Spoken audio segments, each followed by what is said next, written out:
The only way I know how to improve it is with a shredder. It's not even a coronavirus bill. Calling this a coronavirus bill is like calling Harvey Weinstein a feminist.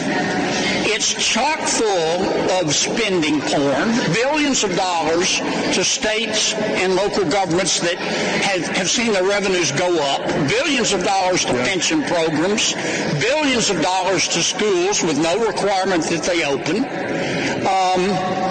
It's an orgy of pork. An orgy of pork. The Senator Kennedy says here, it's like calling Harvey Weinstein a feminist. Kennedy's definitely writing out his lines beforehand, that's for sure. And also that I was reminded of this because I mentioned Harvey Weinstein before in the context of incredibly powerful, wealthy, influential Democrats who they cover for as long as they can, and then they want applause when the person is no longer useful to their cause, and they, throw them to the wolves. This coronavirus bill it's not a COVID bill.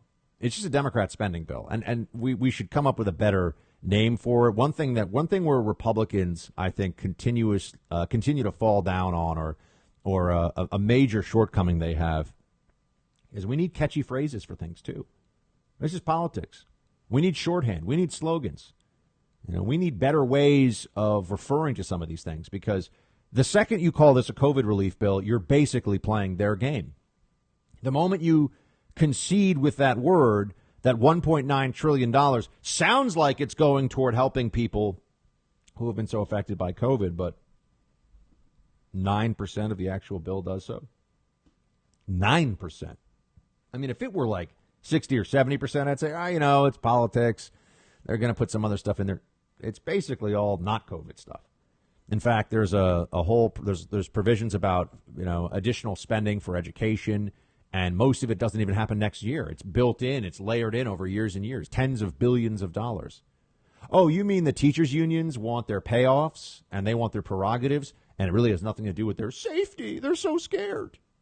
Yeah, that's what I thought. Not a surprise. The pretense of a Biden administration and of a Democrat majority Congress acting in even the most basic bipartisan fashion, I mean, that didn't last a day, did it? When Biden came into office, and his attitude, or I should say the handlers around him and the special interests and the people that are telling him what to do, the attitude was, we won, you lost, go jump in a lake, go blankety blanking blank your blank. And we've seen nothing but that since then. And this is, I think, in part a hangover of the way that Donald Trump psychologically broke the left.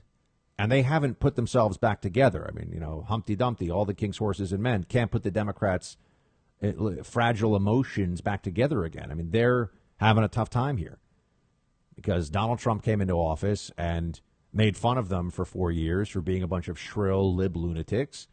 And now they want payback against everybody else. There's real anger out there. But, Ted Cruz notices that they're not even pretending to be reaching the other side. And you look at the way that Republicans passed real COVID bills with Democrat votes last year. It's actually possible, folks. That's not some theoretical.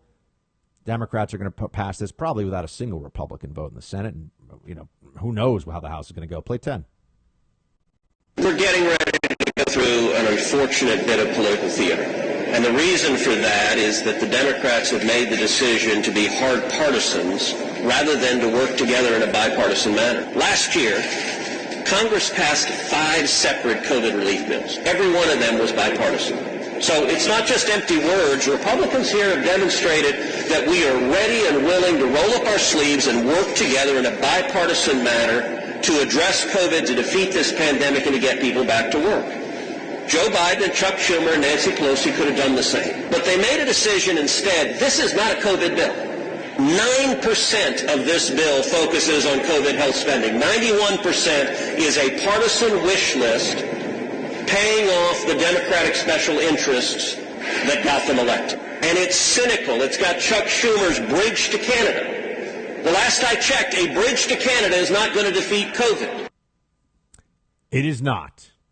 Sorry, Canada, that's not the way it's going to work. But Republicans did bipartisan things to help the country during COVID. Democrats won't do that now. Why?